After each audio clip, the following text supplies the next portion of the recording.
All right, Joe Benigno with you here, the Oh the Pain podcast. It is May the 2nd, amazingly enough, 2022, the Joe Benigno Oh the Pain podcast. Of course, brought to you, I have a litany of sponsors by Beach Camera, by the Hackensack Brewing Company. We'll be doing another live podcast on Friday, May the 13th, by the KZ Sports Marketing, by Anita Discount Tire, by the great Blue Hill Golf Course in Pearl River, New York, and by the Sidebar in Hackensack, New Jersey. And on Monday, generally, we do our interviews. And today, we have one of the legends from all the years at WFAN, great update guy, great play-by-play guy, great Met fan. I mean, one of the great Met fans of all time. He's right up there on a short list of those. And that's my good buddy, Bobby Heussler. Bobby, how are you, bro? Joe, I'm great. Who is not sponsoring this podcast? That's a great lineup you got going. Not too bad, not too bad. And we even got it once we get into the football season. I get DraftKings in. They sponsor me during the NFL season. So we got a lot of different things going on with that. So hopefully it's going to get bigger and bigger, and we're working on it. There's no doubt about it. It's great. And who could have thought? And we've discussed this many times. So I'll repeat the story that I was literally the first person to let you, when you were full-time, not when you were trying out for your fan gig, but the first full-time night when you became the overnight host, I literally let you in the door there in the sub basement in Astoria. That was 95? 1995, bro. So who would have thought, here we are in 2022 and you're doing something that nobody could have even conceived of back in 1995, but it's great. Oh, the Pain podcast. Actually, these days, Joe, it has to be absence of pain. well, right now, let's say this. Right now, obviously, our Mets are rolling, Bob. 16-7, another terrific win last night. They won every series they played so far, 7-7. Max Scherzer can, even when doesn't have his great stuff, shows you what a bulldog he is, and we saw it again last night. The Jets, at least on paper, had a tremendous draft. So, right now, not too bad. Yeah, and I'm sure, and you'll be surprised I'm pivoting to this, but I'm sure when you have Yankee-connected guests on, if you had them now or next week, who would have thought that they'd have the best record in baseball? Right. The absence of pain. It's unbelievable. Enjoy it while we can, right? There's really not too much going on right now. Before we even get into all the stuff with the Mets and all of that, now, you officially last week retired from the Fan. Okay, I know you retired full time, but you are gonna still do some part-time updates and this kind of thing. Tell everybody about that, Bob. Yeah, and actually, I still have a couple of weeks to go, Joe. You're right. This was supposed to have been my first week as I'll say semi-retired. Right. But where I am right now is that as of May 12th, that'll be my last full-time day at the Fan and also CBS Sports Radio, where the anchors now double. Right. They also appear there as well. That'll be my last day there full-time. But I do intend to stay on a part-time basis. I have been, as many have been during the pandemic, which we're fortunately coming out of. Been working from my home, and that was circumstantial. So I made the decision that when the order, which was expected, when the edict was given to come back to the studios, that, Joe, you can relate to this. I had done a lot of commuting in my life, probably enough commuting in my life for, 5 other people. And I'm not saying that's a good thing or bad thing. That's just the way it was. I was nuts. I used to drive from Hamden, Connecticut to Astoria every day. And you know what? Years and years of that will catch up to you. And I said, you know what? Time to bring the plane not in for a complete landing, but at least get close to the runway. So, I'm pretty much done except for the occasional part-time shift, but I'm happy to be able to stay somewhat involved part-time because I enjoy the work and certainly I enjoy the Fan. Yeah, well, I mean, look, it's hard to believe. When I talk about my Fan days, it's hard to believe it's come and gone, Bob. I'm going to tell you that. I mean, I was there for 25 years. I mean, I say this all the time, especially to the kids. I say, look, here's one thing about time. The older you get, the faster it goes. And Joe, it's there's warp no speed. question about that. You're going downhill and you're going so fast. You really, it makes you're like, wait a minute, what? I have 3 grandkids now, and you have grandchildren. Yep. And the oldest one is, she's 8 years old. She's going to be going to the senior. She'll be the senior prom before you know it. They're going to be looking at colleges. Like, what the heck is going on here? So you're right. I think back at, I just mentioned 1995. I was a couple of years earlier. 93 was my first year at the Fan. I mean, gee, you think, it wasn't that long ago, it seems, but in another sense, it was a long time ago. But you're right. You nailed it. The older you get, it's like, whoa, man, fasten your seatbelts, your shoulder harness, everything you got, because you got to hang on because it goes fast. Yeah, it really does. And even this, year and a half now that I've been retired, I mean, you would think,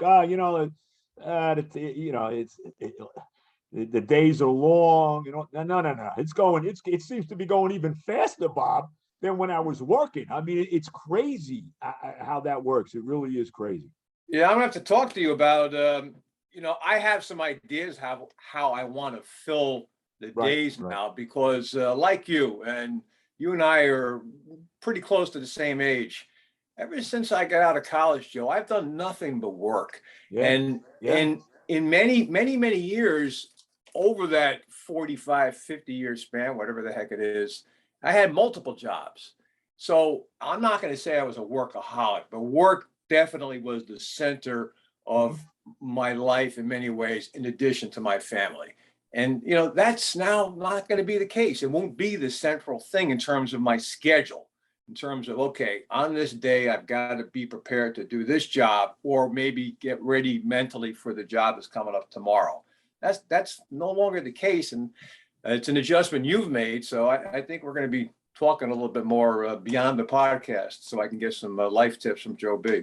Well, I don't know if you want life tips from me. I did play a lot of golf. I didn't play as much, although my game is really in the toilet right now. I am not playing. Really? I don't know what's going on. I mean, this is how golf is. You play and you get to a certain level and you think, okay, I'm not too bad at golfing now. And then the golf gods come down and let you know that you're really not that good.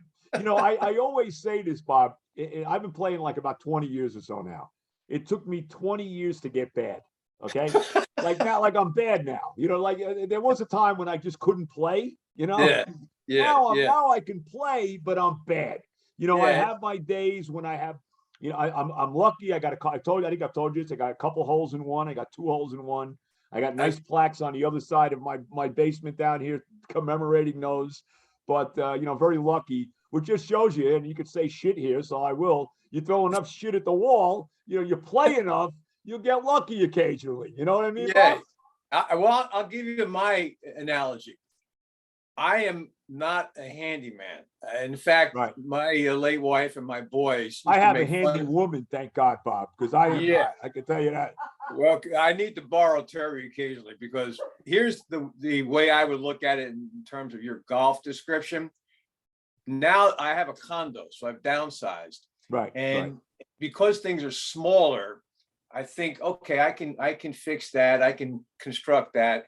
I have just enough knowledge to be dangerous, and inevitably I'll mess things up and make somewhat semi-dangerous situations, as you would say, a disaster. Right. So I should let the handyman or Terry handle the jobs that I've tried to tackle around here now. And maybe if it involves duct tape, I'll be okay. But other than that, I can be very dangerous when it comes to the projects, as you can be dangerous on a golf course. Yeah, well, I'm much more dangerous if I was trying to be a handyman than I am on a golf course, Bob. I can tell you.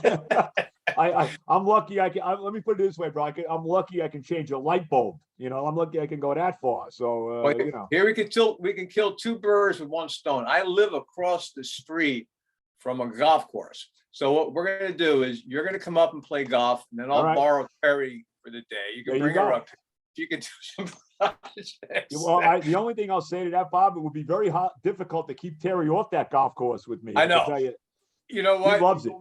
We'll make my place the 19th hole. You can both come over. And there you go. There you go. Watch the little Mets. There you go. We're talking to the great Bob Heussler, of course, legend at WFAN, the guy, as he said, who let me in the door way back in September of 1995 for the first time. It might have been before that. It might have been when I was doing the overnights in the summer, my first real, it might have been then, Bob, like maybe July of 95 when I was still not full-time, but I was kind of like doing my trial run, if you will, to get to full-time. You have a lot of people listening to this podcast right now who, not many, because you have great fans, long running fans.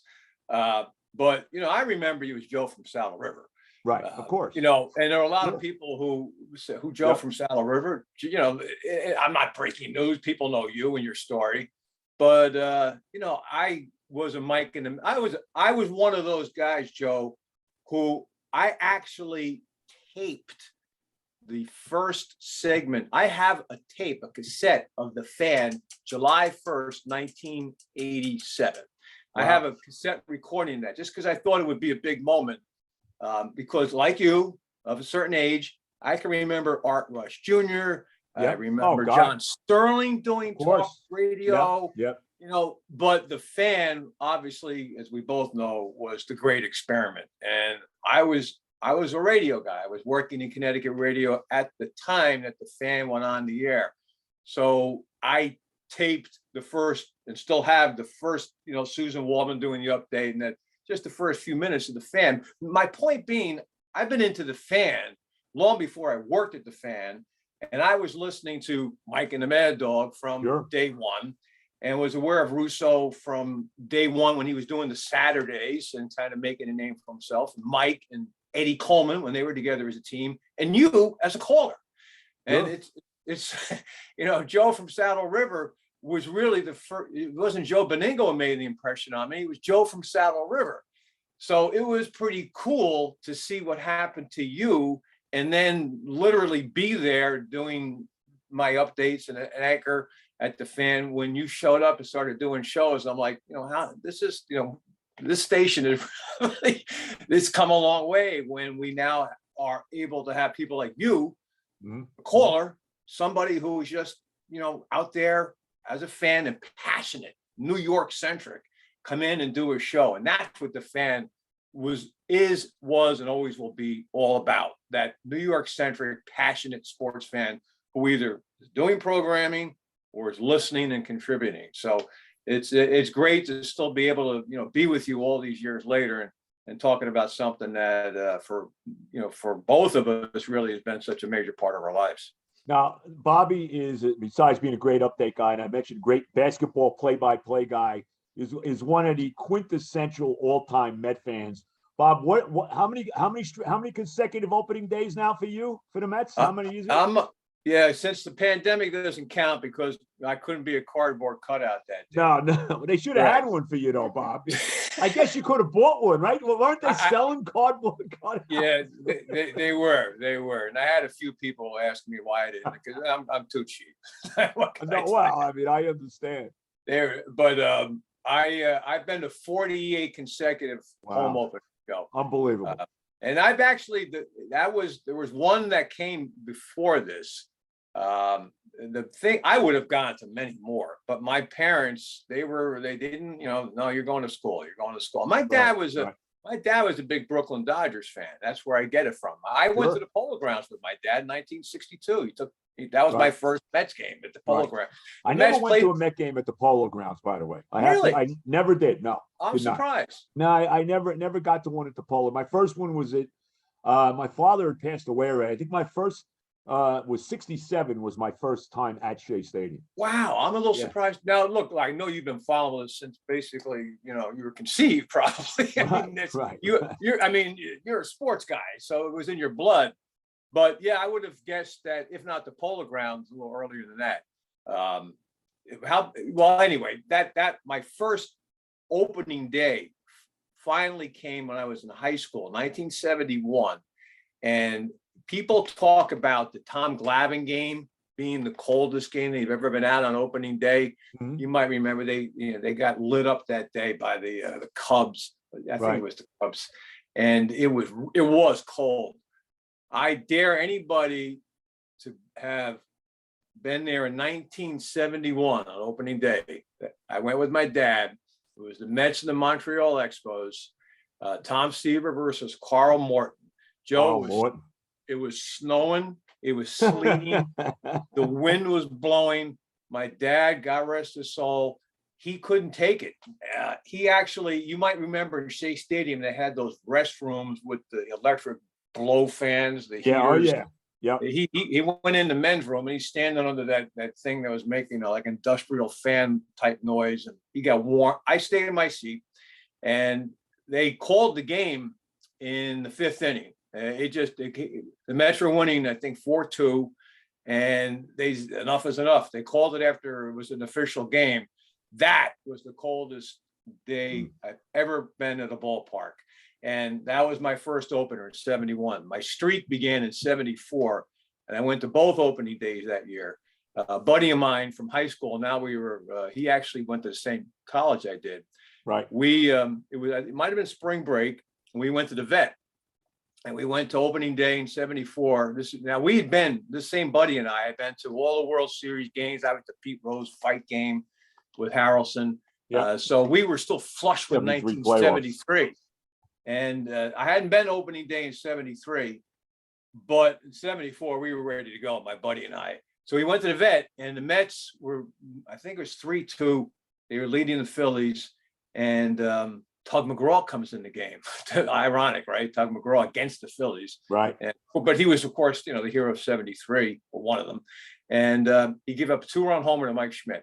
Game-winning homer. Schmidt looks at that homer. I read some of Schmidt's biography. He says that moment was like a defining moment in his career. It gave him the confidence. He said he knew I was going to be a great player. And then my buddy and I went to Shea, opening day 74, the Mets and the Cardinals.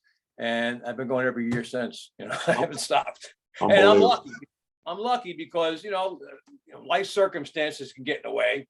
It just turned into something that every year I've always, for me, Joe, opening day is like, Christmas, New Year's Eve. It's a holiday. I understand. Yeah, every employer I've ever had, and there have been a lot of them, I've always made it clear that I'll work holidays, but I won't work Mets opening day. Well, that is like you said. Yeah, that is a holiday. So yeah, that's become a nice tradition. A lot of people have shared it with me. In fact, Steve Summers went with me this year. I know, you told me that. You took Summers, yeah. another former FAN employee for a long time. A guy who, and by the way, Bob, I'm going to ask you one thing because I'm kind of not getting the top of your head here.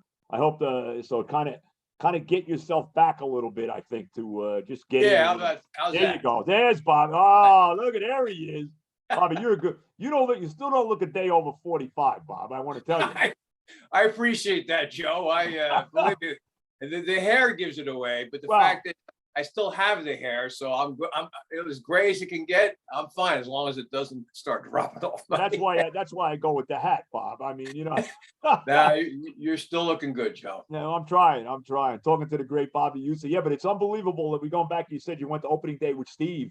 It's hard to believe, guys like us that we were around so long, that Steve is not there. I mean, if you asked me one guy who I felt would never, ever leave radio, it would have been Steve Summers. I got to tell you. I agree. Stunning to me.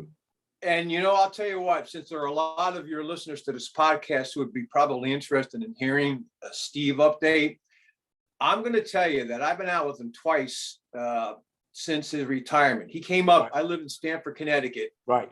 He called me, and his wife wanted to basically throw him out of the townhouse for the day because they needed it anymore, right? Right. Well, they needed a deep clean. And what a surprise, right? They needed a deep clean of the townhouse where Steve Summers lived. I joke because Steve would be the first to talk about how every monologue he's ever written, every coffee-stained monologue is somewhere stashed under a couch or under a bed or in a ceiling. Is that really true? I didn't know that. Steve has everyone, because he would write on those yellow, like whatever kind of paper you thought. Oh my God. It seems that way. I don't actually know if that's literally true, but you shared an office with them, so you know what I'm talking about. No, I understand. So he was home during the pandemic doing a show. So I can imagine that these monologues just literally piled up to the ceiling after a while because, yeah, he's a pack rat. But they needed to clean out the townhouse. So he called me up and he wanted to come to Connecticut to go up to one of the casinos. And I said, Steve, I think he thought I still lived much farther up in Connecticut. Oh, you're talking like Mohegan Sun all the way up there? Yeah, like yeah. He's wanted a getaway day. Right. So he called me up and I said, come up to Stamford. It's very close to New York City and we'll go out. And we did. And we talked for a long time that day. And then on opening day, I have a good buddy of mine, not the same one as 74, another one who has gone to many of these opening days and he was traveling, he had a family trip to take. So I invited Steve. So we got together for a long time that day. What I'm leading up to, Joe, is he's doing great. He's doing great. Good. I thought, meaning I think you probably would agree with me that the rhythm of that show was, it was really everything it consumed him. He watched the games religiously and he was always writing on that legal pad. And I thought that he listened to all the shows too, Bob. I mean, he would listen to everything during the day. I mean, there's no doubt about that. Yes. You and Evan and you and whoever, if it was you guys influenced him because he would often take what you guys had to say and it would influence him and he'd run with it. And you're right. He'd listen to every show. He'd listen to, when Mike and Chris were on or Mike by himself. A lot of what Steve did was influenced by that and watched everything. So I thought once that was taken away from him, he would kind of lose something in terms of just his, physical well-being. But he's great. And he did admit to me, and I don't think I'm talking out of school here, that he felt tired. He thought that he wasn't producing as well. Meaning, the one thing about Steve is that when he talked about writing down all his ad libs, it was the truth. He wrote down everything. He wrote everything down. And it was a gift. Everything. He wrote. He was prolific. I mean, the stuff he came up with, he wrote it all down in longhand. And he'd go back there in that little cubicle of his and he'd write these monologues and they were brilliant, but they were all written. He was good. He was quick. He could think on his feet and come up with a good one-liner. But all the material he produced that you heard in those legendary monologues were handwritten. And he said they were becoming harder to write. It reached the point where it just wasn't coming as quickly, he said. And again, I believe I'm talking out of school. I think he would tell you this if he was sitting here talking with you right now. So I was happy, that he had come to the realization that, okay, maybe this isn't happening as easily, or he's not being as efficient as he wanted to be. And he's doing well. I was really happy to hear that him say, I'm okay, because I was worried when I was like you, man, the fan without Steve Summers is just not the same. It's not the fan, but what it comes down to is, Joe, is what we were talking about earlier. Time takes care of everything. And we move this thing along and now we're all in those next phases. Yeah, Bobby Heussler is with us, of course, one of the legendary voices of the fan for all those years, doing the updates.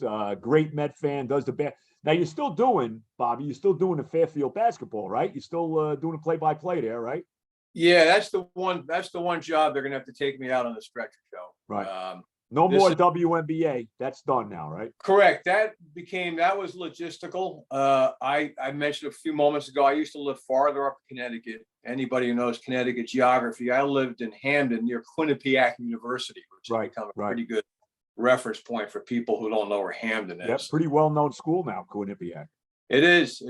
I live right on the border of Cheshire, Connecticut, home of Brian Leach, Brad Osmus. So I was in central Connecticut, fairly about an hour from the Mohegan Sun. And now I moved closer to New York City and Stamford. And that's a haul on a Friday, Joe. Driving to the Mohegan Sun, it would take about 3 hours with traffic. Oh, yeah. And I was like, you know what? As I said earlier about the commute, getting a little too old to make those kinds of trips. So yeah, I gave that up. And but Fairfield is right here in Fairfield County where I live. And this will be my 35th season Wow. doing Wow. Fairfield basketball. And I love it. It's become part of me.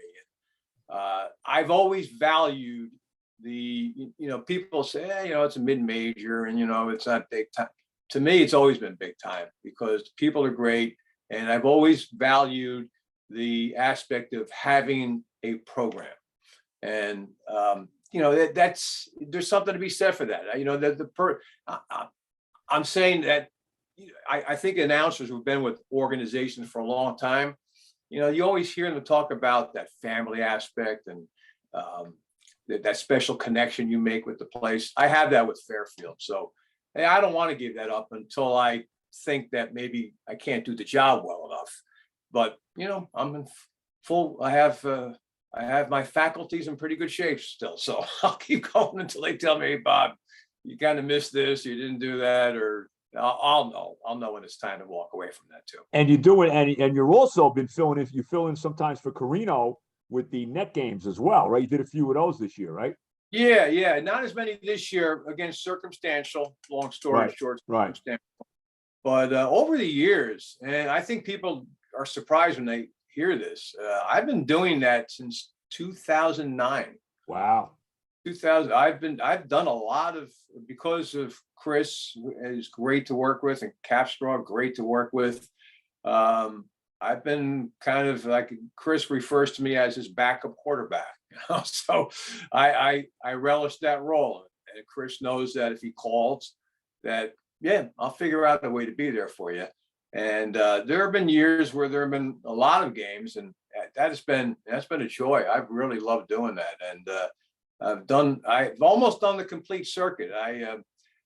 Interestingly, last year, Joe, I was on the schedule for, I think, 2 or 3 more Nets games. I said last year, I meant 2020, the pandemic year. And the last game I did was the Nets and the San Antonio Spurs. The next game I had on the schedule was the Washington Wizards later in that week. The Washington Wizards would have completed what Chris Carino called my bingo card. I would have done every single NBA team, the Nets versus fill in the blank. Every team, for whatever crazy reason, I've never done a Nets Wizards game. And that would have been my next game. Wow. If the pandemic didn't hit. But the pandemic did hit. I didn't do the Nets and Wizards. I probably, just because I think circumstances will dictate, I may fall short of completing the bingo card. But my ultimate point is Chris has given me a great opportunity, and the Nets have given me a great opportunity to enjoy life, in my own unique way.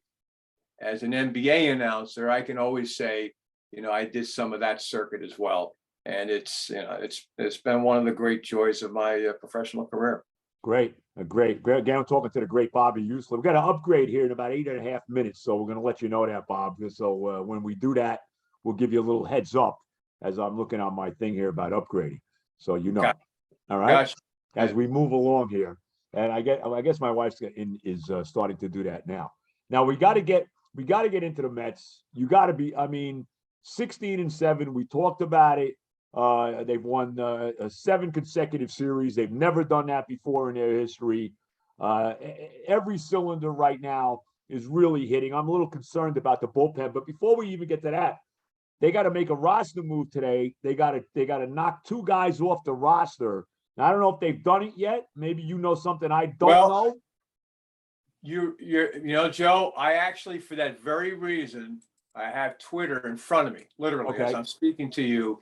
Okay. And here we go, Joe. This is not. You have it? Do you have the official word, Bob? You got the official word there or what? Right-handed pitcher Yohan Lopez, as we knew this, has been optioned to AAA. Let me guess the other. I'll tell you the move before you tell me the move. Okay. Mm-hmm. All right. So there's one other move they had to make, right? Yes. Correct. Okay. Yes. Now the move that should be made, and I doubt they made this move, but to me the move they should be made is to dump Robinson Cano and get him gone. That's what they should do. Okay. Now, I don't know if you agree with that, but that's the move that should happen. I'm sure that didn't happen. they probably optioned somebody to AAA. I'm going to say it was Guillorme. Am I correct? Well, first of all, A, I agree with you completely. B, this is how I would, if we didn't, I'm going to tell you in a second, if we didn't know what had happened, I would have looked at it just the way you looked at it, but this way. Guillorme, I would not have thought they would designate or send down because you had options, because you need somebody to back up Lindor, and he's the main guy. Right. Dom Smith last night obviously made a pitch to save his 4 job. hits last night. Yep. Unbelievable. So you had him, Smith. Actually, wasn't it? J.D. Davis. I think J.D. Davis had options too. Right. Yeah. So it would have been one of those three, and I'm thinking J.D. Davis wasn't going anywhere. So circling back, I would have said, what are they going to do? And I agree with you. They have to dump Robinson Cano, and they have dumped Robinson Cano. Wow.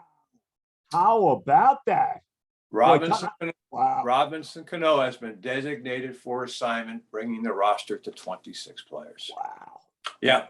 You know, and let me say this, Bob, okay? We've both been there since day one. I know where you're going. Go ahead. This is the kind of move that the Mets in years gone by when the Wilpons owned the team, would never make this move. No doubt. Absolutely never make. They would have held on, because how much money do they still owe Cano? How much is he still owed you?